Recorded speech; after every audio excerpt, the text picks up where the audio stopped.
My name is Laila Zico, and let me share my screen.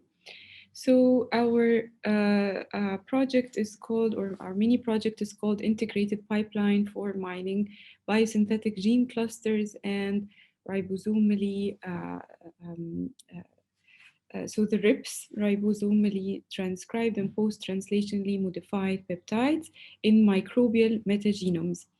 And I am giving the talk on behalf of the team. So on board, we are a group from Egypt. So hello from Egypt. It's myself, Laila, and Ahmed Yamani, Lubna Ghunim, Ahmed Abu Shanab, Professor Hassan Azazi, and Professor Ahmed Mustafa. And we are from joining from two different universities, University of Hertfordshire, an international branch in Egypt, and the American University in Cairo. And I'm happy to be with you here today. So basically, we were trying in this project to um, integrate several algorithms and that are out there and look into metagenomes for biosynthetic gene clusters. And basically, we have used up until now, and there are many still, we are still working on it and expanding and changing and shifting.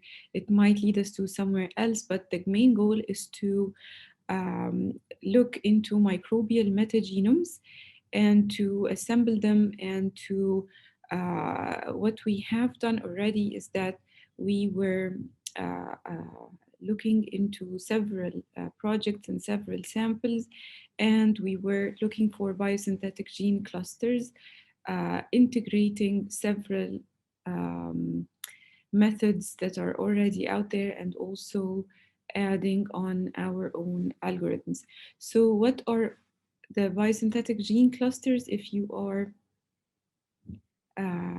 familiar, let me put it on. Okay, I apologize. So, this was my first screen. And then the biosynthetic gene clusters are basically the genes that are usually present in close proximity and they code for specialized metabolites.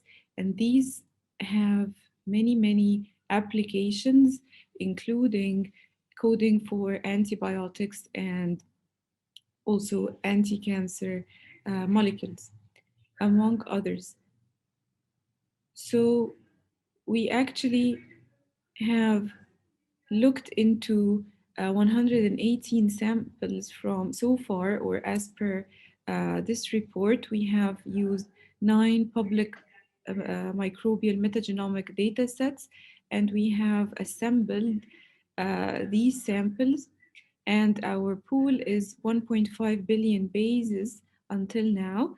We have used basically uh, uh, um, uh, these assembled reads, and we are detecting in them what is the best way to detect the biosynthetic gene clusters. So among the algorithms out there, or among the tools that are out there, there is anti-smash, and anti-smash is very thorough. We have used it, and we also have used Deep BGC so far, and we are reporting now what we have found so far and our take on both algorithms and what they have resulted into, especially pertaining to the RIPS, so the ribosomally synthesized and post-translationally modified peptides so far. So again, the specialized metabolites, they are a group of compounds or products. They can sometimes be peptides, they can sometimes be polyketides. So they have many different chemistries and they have many potential applications, including pharmaceutical applications, including biotechnological applications.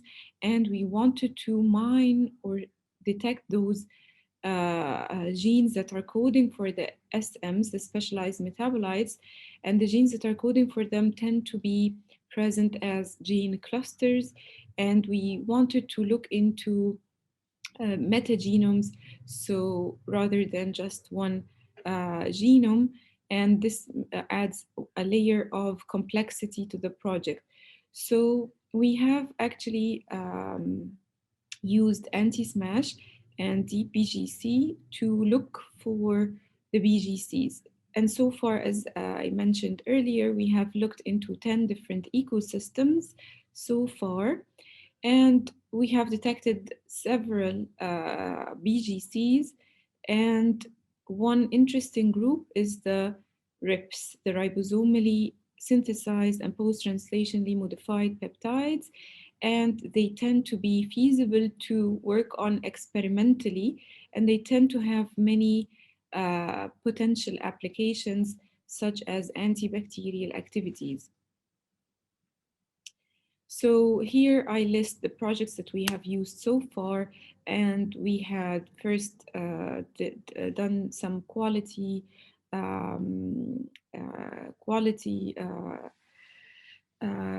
some quality work to filter the reads and to assemble them. And then we did taxonomic classification using Kraken. And then we used anti-smash and DeepBGC to detect the BGCs in each of these assemblies. So here I'm listing, or we are listing the BGCs that we found in those samples. We found 1,316 BGCs. These were detected by anti-smash, and much more significantly, the hits where 124,118 BGCs were detected by DeepBGC as the default algorithm, not making it more strict or more loose than the default. So from our results, I will be discussing briefly the results, but the hits that were detected by anti-smash were coming from or were belonging to 31 different classes. The largest classes being non-ribosomal peptide synthases, terpenes, and bacteriocins. The deep BGC hits, however, most of them, the majority, were not assigned to a particular product class, and they were best classified according to the product activity. So this means that, for example, we can say that most of them had antibacterial, inhibitor, and antibacterial antifungal activities, and they were mostly assigned a product activity rather than the chemistry of this product, of the potential product or the putative product of the detected BGC. Then when we talk about specifically the RIPS, we detected 8 different RIP cluster types by anti-SMASH, including bacteriocins, lantipeptide, LAP, lasopeptide, RAS-RIP, sactipeptide, TFUA-related, and thiopeptides. Now, because my talk is brief today, here I'm including the data sets. The data sets actually come from metagenomes, so from microbiota data, no skin. Also, we have environmental samples from sewage, water from biofilms, from mangrove and Tonga. We also have a transcriptomic data set, which we included to see if it affects the results or not, if it's a transcriptomic data set. And we also have samples coming from COVID-19 patients. So also microbiota from COVID-19 infected or affected individuals. And we here show the assembled context sizes and the alpha diversity as per the Shannon index for each of those samples. Then here we show the taxa, the different taxa, and we have written the most abundant taxa in each of the data set. So here, this is on the genus level, and we have mentioned or written down in each sample what is the most abundant genus.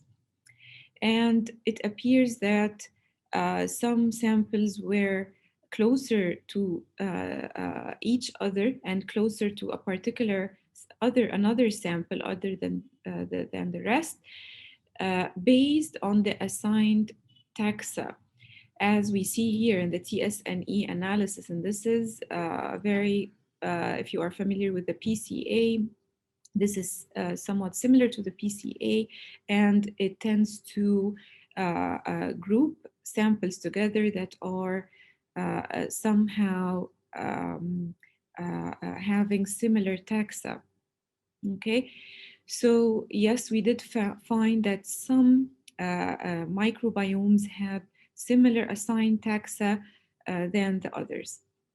Then we actually put everything, so we put all the BGC hits and we put the assigned genus from every sample. Here we see a panel for each sample, and we see the BGCs and which genus does it pertain to.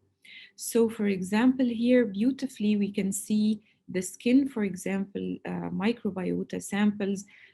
You would find, for example, a lot of terpenes, and they are pertaining to many different assigned taxa.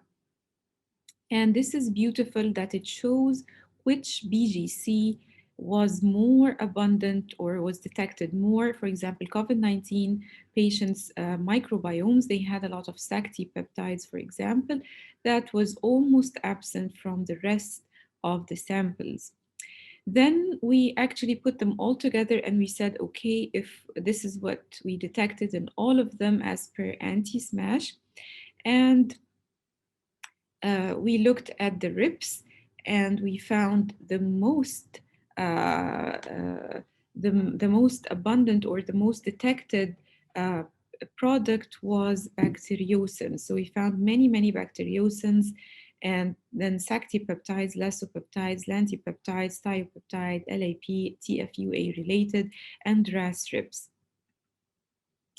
Then here we wanted to look again at the, um, we wanted to see, for example, by this box plot, and we wanted to see again, if we put them together on the same figure, what is going to appear. And for example, in Osaka, for example, we find a very abundant or the same or the most abundant taxa, which I see from here is the genus Pseudomonas.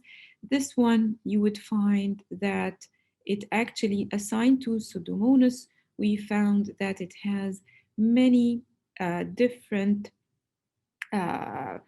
assigned products. So this gives us more insight, or it gives us a visualization of the different genera in different colors. Again, each sample is in a different panel, and then it gives us the relative abundance by this box plot and what are the products. If we do this for the deep BGC, actually, again, as I said, the deep BGC gave us better assignment to the product activity. So it would tell you, it would assign it very well an activity. It would tell you, is it antibacterial, probably putatively, or is it an antifungal, or is it not sure bacteriocin is there. So antibacterial, antifungal, maybe it's a hybrid, or this is what it was assigned. Is it cytotoxic? Is it an inhibitor?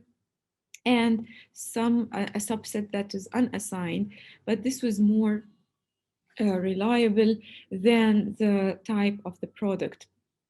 And actually, we found that combining both methods was more comprehensive, and that now we are working on testing selected candidates for their activity. They seem, these two approaches, they seem to be complementing each other, and we, up till now, we are actually still refining the